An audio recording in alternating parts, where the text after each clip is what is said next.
I'm moving the sawmill, so I need to unmount it and basically disassemble and move it over to where I'm setting it up again.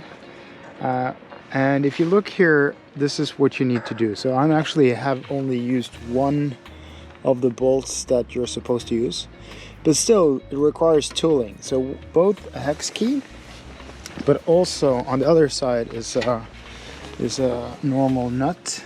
So it requires quite a lot of tooling. So it's actually 8 screws all together here on the back side, and then there's some screw over here. So what I'll try to do is to see if I can just replace those with some 2 screws like these and with wing nuts, so it becomes easier to move around. My plan is to just file a square hole so I can fit into these ones, so it will be basically locking in place. These are not stainless, so I probably need to get some stainless, but I thought I'd try it out first and see how it goes.